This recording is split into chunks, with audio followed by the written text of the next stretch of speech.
Straight ahead on CCX News, rolling out Real ID, what you need to know about the long-awaited form of identification.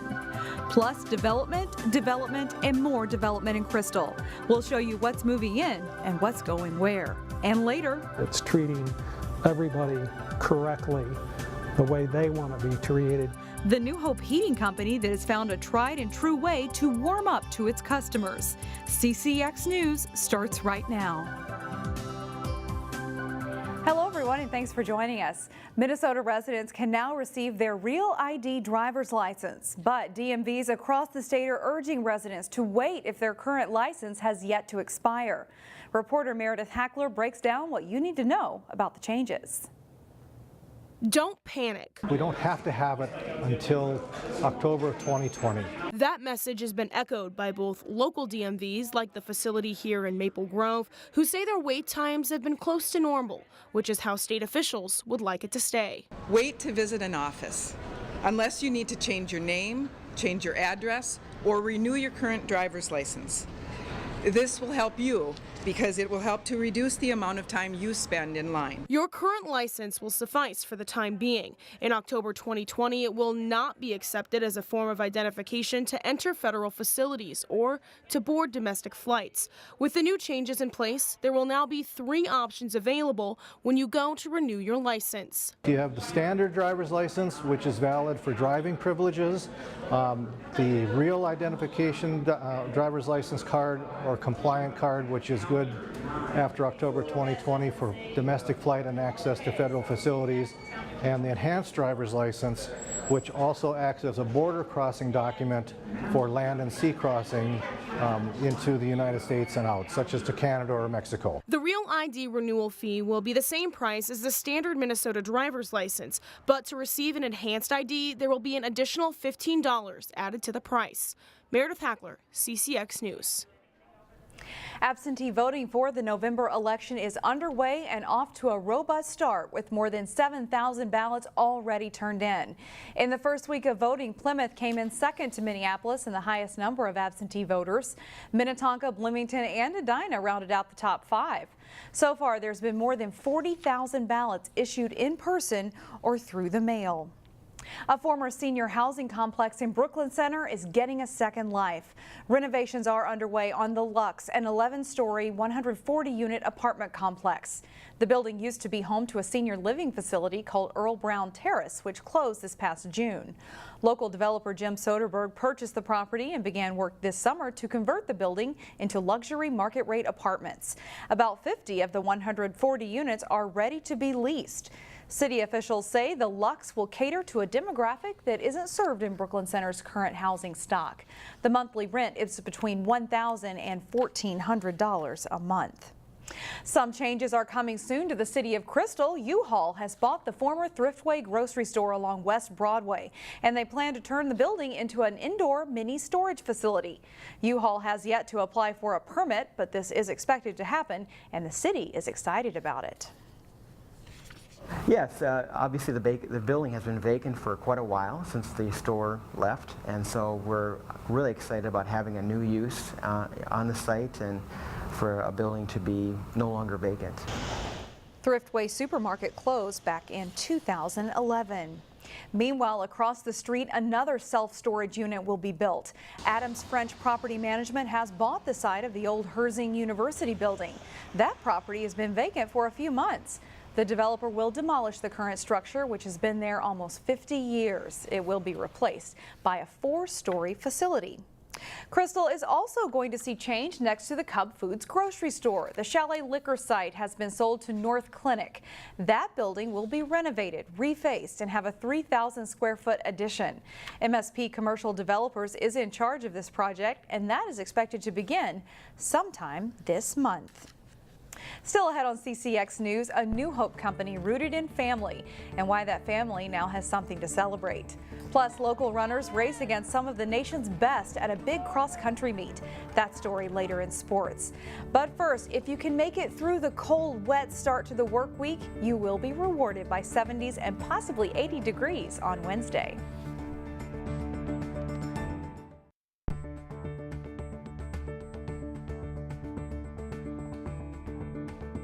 The weather has taken a turn over the past week. Coats and hats are now common sights. One company in New Hope is extremely busy getting people's homes ready for the inevitable.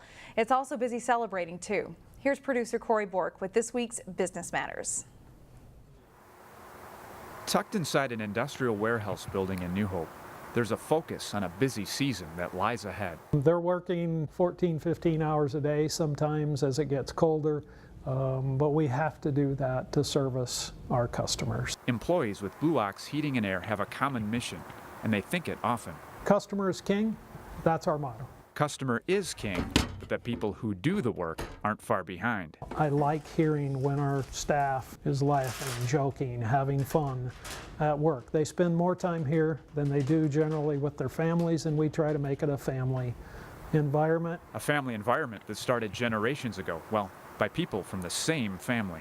Tim and Pat McGuire, who are part of our ownership group here today, actually their grandfather started the company back in the 1900s as McGuire and Sons. Several family-owned companies came together to form Blue Ox in 2013. And all the entrepreneurs that came together all had their own idea. That's why I'm here. Well, that may not have been easy. What happened next made it all worth it. We had a whole company meeting to announce it. Blue Ox Heating and Air found out it was a finalist for the Better Business Bureau's Torch Award for Ethics, something that didn't happen overnight. You know, it's a culture. It doesn't happen by just saying that. We need to know what the homeowner wants, not what we want for them. Of course, it's a little cooler these days, and perhaps you've thought about firing up your furnace. Heating experts like Blue Ox Heating and Air say it's also good to think about routine maintenance. Blue Ox technician John Worth has a lot to look over. A lot of parts, a lot of working components, motors and switches. Making sure furnaces are in working order. It's a huge investment for the customers, so we want to make sure that they're safe. And there's some simple things homeowners can do too. The biggest thing that most homeowners don't think about is changing the filter. Your standard 1-inch filter should be changed every month. If you have a thicker media filter, think about replacing it every 90 days. Making sure you're keeping it from getting clogged up, because when it gets clogged up, the pressures change, cause the system to go down during the cold times. This homeowner got the news she wanted to hear. Everything looks good. Thanks to a company helping others get prepared for what's next. Ready for winter. It's coming. For Business Matters, Corey Bork, CCX News.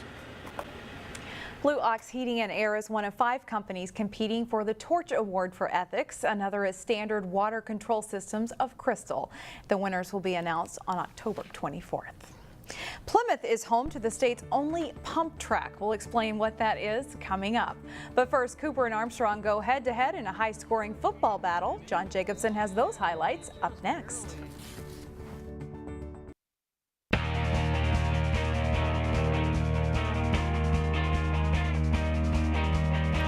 I'm John Jacobson with sports. The Griak Invitational cross-country meet has divisions for both college and high school, with prep teams from several states coming to the Twin Cities for this big one-day meet. The boys' gold division race is first on Les Bolstead course. Edina's Maxwell Manley is the winner, with Acer Iverson of Roseville second and Andrew Brandt of Wayzata taking third place. The Trojans are third as a team. In the girls' race, Emily Covert of Washburn smashes the field. A winning time of 17 minutes, 28 seconds. It's her second Griak championship. Top local finishers, Wayzata's Emma Atkinson, who takes 9th place. The Trojans are 4th as a team. We talked to Brandt and Atkinson about how the Griak gets their teams ready for the big races ahead. Doing well like we did today is just a confidence booster going into those meets. So it looks like we were pretty close behind Edina, and they're really going to be our rivals in these next meets coming up, conference sections and state. So it's good to have that confidence boost, knowing that we're in striking distance of them, knowing that we can compete with them. This race is super tough, so it definitely makes us feel stronger and more confident seeing what we can do in this race, since we know how tough and how much stronger we're going to be coming out of this race. Here's a look at the boys' team scores in the gold division. Edina is first, just ahead of Olathe North out of Kansas. Wayzata is third. Other local teams include Maple Grove in 26th place and Armstrong in 27th. The Champlain Park boys finished 6th in the maroon division. In the girls' gold, the top 3 teams are all from Illinois. Yorkville finished first, with Naperville North second and Downers Grove South third. Wayzata's girls placed 4th. Maple Grove finished 34th. In football, Armstrong and Cooper met in a matchup of District 281 rivals. The Hawks looking to stay unbeaten and beat Armstrong for a fourth straight season. With Cooper up 7-0 in the second quarter, Trayshawn McMillan throws right deep downfield for Adrian Adams, and he is gone. An 82-yard touchdown makes it 13-0 Hawks.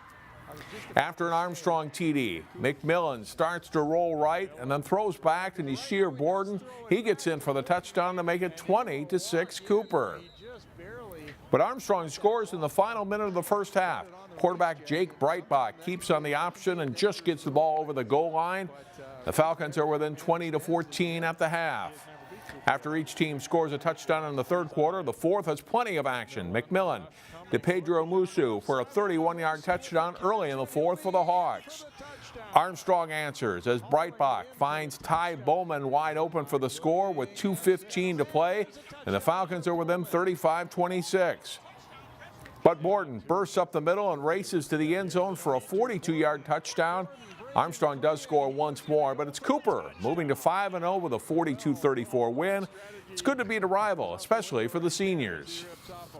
Well, we knew that we had to come out fast, end off fast. We just knew that it was a big rivalry, and this is our last year playing them. Like, we're not going to see them again, and we didn't want to hear their mouths with them talking self and done, so we just like, we're going to work together, we're going to get this W, we're just going to play hard as a team, as a family. In Class 4A, Providence Academy was not really tested in any of their first 4 games this fall. The Lions figured that would change when they met unbeaten Mound-Westonka on the Whitehawks homecoming night. Watch the block on this play by number 25, Jeff Ekior, on the left side of your screen. He'll seal off the linebacker, allowing Taylor Meisner to walk into the end zone from 3 yards out and give the Lions a 7-0 lead in the first quarter. After forcing Mound into a turnover, Providence strikes again early in the second quarter. It's quarterback Max Anderson in on the keeper, and it's 14-0 Lions. The defense was outstanding for Providence in this game. Ben Lechtenberg and Mark Richardson crash in here, and they combine on the sack of the Whitehawks quarterback. Still 14-0 in the third quarter when the Lions will hit pay dirt again. Julian Caven with a nice catch on the pass from Anderson. That's on a 4th and 9 play, and it goes for 30 yards and a touchdown. 21-0 Providence Academy. The Lions defense forces another turnover next. Bryce Lovechick getting the ball loose. And in the scramble, it's Preston Sawicki recovering for Providence. And that sets up the Lions' final score of the night. Anderson on the screen pass floats it to Ekior, who gets some good blocks and takes this one 38 yards for a touchdown. Providence Academy blanks Mound-Westonka 27-0. Lions score a big win, and they get to 5-0 on the season. We've had a lot of time at the drawing board this week because this is a very well-coached team and a very good athlete. So I think we had to go out there and just be the better ones. This is definitely going to boost our confidence a lot for the rest of the season. I mean, this is supposedly one of the better teams, and we shut them out and put up some good points. So it's going to be a good rest of the season. We're excited. And that's it for sports. Shannon, back to you. Some great games. Thanks, John. If you've been through Robbinsdale lately, you know it's a city on the move. There are many development projects underway. Voters will decide on 2 city council positions this fall that could have influence over future projects. Today, we bring you candidate statements for Ward 3. Kara Miller is challenging incumbent George Selman. Hi, I'm Kara Miller, and I'm running for Robbinsdale City Council Ward 3, and I'm a driving force. I believe it is time for my generation to take an active, positive role to create a better future for all. I bring a new vision, fresh voice, and new perspective. I will work to maintain and improve upon our small town feel and strong community values for future generations. This includes a farmers market, increased youth involvement, and encourage old-fashioned talking with residents, business owners, and local organizations about issues and improvements, because together we build a better future. One of the things I like to ask is what you love about Robbinsdale and what you wish you could change. So can I count on you for your vote? Thank you, and I will see you in Robbinsdale. My name is George Selman. and I am running for re-election to the Robbinsdale City Council representing the 3rd Ward. I am very proud of the work I have been able to be a part of during my time on the City Council. Removing blight, redevelopment, and keeping our budget one of the best city budgets around has been an amazing experience. Planning around the future light rail station is a critically important issue and is one that I have been studying and learning about for over a decade. These plans will shape our city for generations to come. I have over 30 years of history of tireless community service in Robbinsdale and the region. I look forward to the honor of continuing to serve the people of Robbinsdale for the next 4 years. I ask for your vote on November 6th, and thank you for listening and being an informed voter. On Tuesday evening, legislative candidates are invited to participate in a forum dedicated to education. It takes place at Central Middle School in Plymouth. The forum is sponsored by the Wayzata Public Schools Legislative Action Committee. All questions will focus on issues that affect public education. Up next, we show off a Plymouth attraction you might not know about. That story when we come back.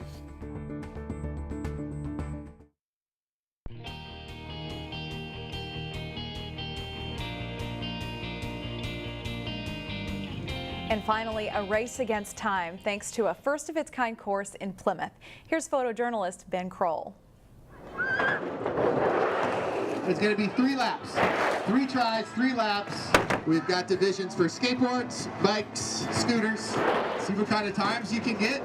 No fee, just fun. No reason to not participate.